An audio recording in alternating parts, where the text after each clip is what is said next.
Hello बच्चों, इस video में हम पढ़ेंगे चैप्टर नंबर 2। मेरे पास साइंस की बुक है क्लास 6 की, जिसका फर्स्ट चैप्टर हम लास्ट वीडियो में कंप्लीट कर चुके हैं। लास्ट वीडियो में हमने 1 चैप्टर को समझा था, उसके बाद उसका बुक वर्क भी मैंने आपका पूरा करा दिया था। इस चैप्टर में हम पढ़ेंगे चैप्टर नंबर 2, और जिसका नेम है diversity in the living world. इस पूरे चैप्टर को मैं आपको हिंदी में समझाऊंगी, और इसका बुक वर्क, क्वेश्चन आंसर सारे जो शॉर्ट हैं, वेरी शॉर्ट हैं और लॉन्ग हैं, या बुक वर्क है, वो सारे के सारे मैं आपको पूरा कराऊंगी। तो सबसे पहले चैप्टर समझेंगे। चैप्टर आपको ध्यान से समझना है और वीडियो बिल्कुल भी स्किप नहीं करना है। तो शुरू करते हैं बच्चों। जैसा कि चैप्टर मैंने आपको बताया, चैप्टर का नेम है diversity in the living world, यानी सजीव जगत में विविधता। सजीव जगत में विविधता यानी कि इसके लर्निंग ऑब्जेक्ट रहेंगे जीव और उनके परिवेश, द हैबिटेट, अडेप्शन, पौधे और जंतुओं के बीच में आपस में संबंध, और सजीव और निर्जीव वस्तुओं के बारे में। तो जीव और उनके परिवेश समझ लेते हैं पहले। तो आपने देखा होगा कि कमल और उसके जैसे पौधे केवल पानी में रहते हैं। कुछ आपने देखे होंगे, कुछ पौधे ऐसे होते हैं जो पानी में उगते हैं। जंतुओं में मछली और डॉल्फिन भी केवल पानी में रहते हैं। वहीं दूसरी ओर कैक्टस के पौधे रेगिस्तान या गर्म क्षेत्रों में ही उगते हैं। देखा आपको कि जो कैक्टस होता है वो नॉर्मल जगह पर नहीं हो सकता, वो रेगिस्तान में होता है। और जो डॉल्फिन होती है वो पानी में रहती है, मछलियाँ पानी में रहती हैं। कमल भी पानी में खिलता है, वो ज़मीन पर नहीं उगता। ऊँट को रेगिस्तान का जहाज कहा जाता है। दूसरी ओर कैक्टस के पौधे रेगिस्तान या गर्म क्षेत्रों में उगते हैं, और ऊँट को रेगिस्तान का जहाज कहा जाता है। हालांकि वे अन्य स्थानों पर भी रह सकते हैं, लेकिन वे रेगिस्तान में अन्य जानवरों की तुलना में अधिक आराम से रहने में माहिर होते हैं, सक्षम होते हैं। इन कठोर परिस्थितियों में जीवित रहने के लिए इन पौधे और जंतुओं में कुछ विशेषताएं होती हैं, तभी तो वो रह पाते हैं। जैसे ऊँट है, ऊँट रेगिस्तान का जहाज क्यों कहा जाता है? क्योंकि वो आसानी से वहाँ पर सरवाइव कर सकता है। तो कुछ ना कुछ तो विशेष होगा उसमें, तभी तो वो वहाँ पर इतने अच्छे से सरवाइव कर पा रहा है। तो इसे क्या कहते हैं? इसे मॉडिफिकेशन कहते हैं। द हैबिटेट है, हैबिटेट का मतलब है जहाँ पर रहना सहना होता है, यानी रहना होता है। एक आवास वह प्राकृतिक वातावरण है जिसमें सभी जीवित प्राणी रहते हैं। प्रत्येक आवास किसी निश्चित सजीव का घर होता है, और आवास में, यानी जो वहाँ पर घर है, उस आवास में सजीव और निर्जीव दोनों घटक शामिल होते हैं।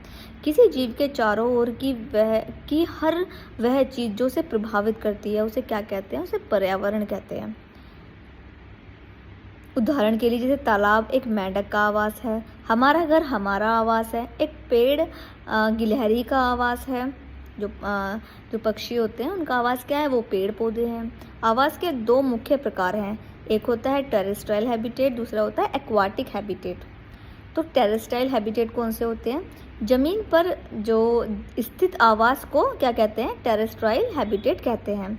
इसे आगे जंगलों, घासों के मैदान, तटीय, पर्वतीय और रेगिस्तानी आवासों में वर्गीकृत किया जा सकता है। दूसरे होते हैं एक्वाटिक हैबिटेट। पानी के आवास को जलीय यानी कि वाटर यानी कि एक्वाटिक हैबिटेट कहते हैं। इसे समुद्र, नदियाँ, झीलें, तालाब और दलदलों के रूप में वर्गीकृत किया जा सकता है। अब देखिए यहाँ पर आवास के घटक। आवास के 2 घटक हैं, एक तो है बायोटिक कंपोनेंट्स, एक है एबियोटिक कंपोनेंट्स। बायोटिक कंपोनेंट्स क्या होते हैं? सजीव प्राणी आवास के जैविक घटक बनाते हैं, जैसे पौधे और जंतु जैविक घटकों के उदाहरण हैं। और निर्जीव वस्तुएं आवास का अजैविक घटक बनाती हैं, जैसे मिट्टी, हवा, पानी, तापमान अजैविक घटक हैं। ये सजीवों के जीवित रहने के लिए आवश्यकता कच्चा माल और स्थितियाँ प्रदान करते हैं। अब देखिए अडेप्शंस क्या होते हैं? वे विशेष लक्षण जो पौधे और जंतुओं को किसी विशेष वातावरण में सफल होने के योग्य बनाते हैं। क्या कहते हैं? अडेप्शन कहते हैं, अडेप्टेशन कहते हैं। जैसे टोड, एक प्रकार का मेंढक का परिवेश में घुल मिल जाने की क्षमता को क्या कहेंगे? कैमोफ्लेज अनुकूलन का एक उदाहरण है। अब देखिए यहाँ पर एक्वाटिक एनिमल्स कौन से होते हैं? जो जंतु यानी जीव जंतु पानी में रहते हैं। समुद्र के पानी और जंतुओं को समुद्री मैरीनी जंतु कहा जाता है। नदियों और झीलों के जंतुओं को मीठे पानी, फ्रेश वाटर के जंतु कहा जाता है। इसकी क्या विशेषताएं हैं? इनका शरीर स्ट्रीमलाइन होता है ताकि तैरते समय पानी का घर्षण कम हो।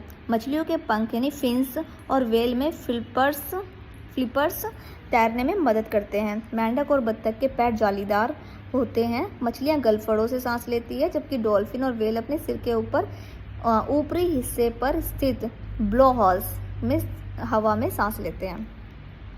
दूसरे हैं एक्वाटिक प्लांट्स। ये पानी में उगते हैं। एक्वाटिक प्लांट यानी पानी में उगने वाले पेड़ पौधे, जैसे कि शैवाल, सबसे पुराने और सरल पौधे जिनकी जड़ें और पत्तियां नहीं होती। तैरने वाले पौधे फ्लोटिंग प्लांट्स, जैसे जलकुंभी, वाटर हाइसिन्थ और कमल। जलमग्न पौधे, जैसे जो पूरी तरह पानी के अंदर होते हैं, जैसे हाइड्रिला। बाहर निकले हुए पौधे, जैसे एमर्ज प्लांट, जिनकी जड़ें पानी के नीचे होती हैं, लेकिन उनकी पत्तियां वनस्पति पानी से बाहर होती हैं। इसके बाद देखिए टेरेस्ट्राइल एनिमल किन्हें कहते हैं। ज़मीन पर रहने वाले जंतुओं को टेरेस्ट्राइल एनिमल कहते हैं। धावक जंतु किसे कहते हैं? तेज़ दौड़ने वाले, जैसे शेर, हिरण। इनके पैर लंबे और मजबूत होते हैं, इसीलिए इनको क्या कहते हैं? कर्सोरियल। बिलकारी यानी फोसेरियल जंतु कौन से होते हैं? बिल में रहने वाले, जैसे खरगोश, चूहा। इनके अगले पंजे खुदाई के लिए मजबूत होते हैं। आर्बोरियल किन्हें कहते हैं? वृक्षवासी। पेड़ पर रहने वाले, जैसे गिलहरी, गिरगिट। इनके पैरों में चिपकने वाले पैड हो सकते हैं। एरियल या फ्लाइंग, उड़ने वाले जंतु, जैसे पक्षी, चमगादड़। इनकी हड्डियां खोखली और हल्की होती हैं, तो वो ये कौन से हैं? ये बर्ड्स हैं। मरुस्थलीय जंतु किन्हें कहते हैं? मरुस्थलीय मतलब डेजर्ट एनिमल, रेगिस्तान में चलने वाले जानवर, जैसे ऊँट। इसको क्या कहेंगे? इसको मरुस्थलीय जंतु यानी डेजर्ट एनिमल कहेंगे। रेगिस्तान का जहाज। ऊँट की विशेषताएं। ऊँट की क्या क्या विशेषताएं हैं? उसकी लंबी पलकें होती हैं, उड़ती धूल और रेत से आंखों को बचाती हैं।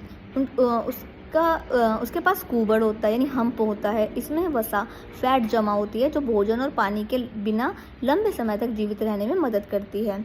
लंबी टांगें होती हैं, शरीर को गर्म रेत से दूर रखती हैं। गद्दीदार पैर होते हैं, रेत पर चलने में मदद करते हैं। सजीव और निर्जीव वस्तुओं के बीच में क्या क्या डिफरेंस है? यहाँ पर एक चार्ट दिया हुआ है, जिसमें सजीव वस्तु यानी लिविंग थिंग्स हैं, नॉन लिविंग थिंग्स हैं। तो लिविंग थिंग्स क्या होती हैं? कोशिकाएं संरचनात्मक इकाई होती है, गैर कोशिकाएं संरचना होती है। सजीव वस्तुएं निश्चित आकार और आकृति होती है। जो सजीव वस्तुएं होती हैं उनकी आकृति होती है, उनका आकार होता है, लेकिन निर्जीव वस्तुओं का विभिन्न अलग अलग आकार में वो पाए जाते हैं। सजीव वस्तुएं चल सकती हैं, वृद्धि कर सकती हैं, भोजन की आवश्यकता होती है सजीव वस्तुओं को, लेकिन निर्जीव को भोजन की आवश्यकता नहीं होती है। सजीव वस्तुएं सांस लेती हैं, निर्जीव सांस नहीं लेती हैं।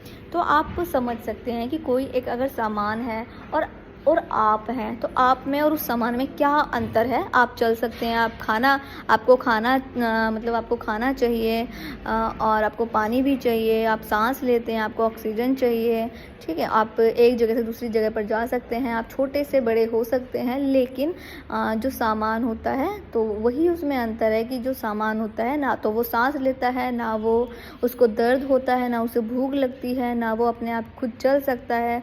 तो ये जो है ये डिफरेंस जो है वो सजीव में और निर्जीव में ये डिफरेंस ही जो है दोनों के बीच का डिफरेंस है। तो यहाँ पर हो गया ये चैप्टर पूरा। आई होप आपको समझ में आ गया होगा। हेडिंग्स मैंने आपको हिंदी में समझा दी हैं, आई होप आपको समझ में आ गई होंगी। तो अब हम करेंगे इसका बुक वर्क, और बुक वर्क देख लेते हैं बच्चों।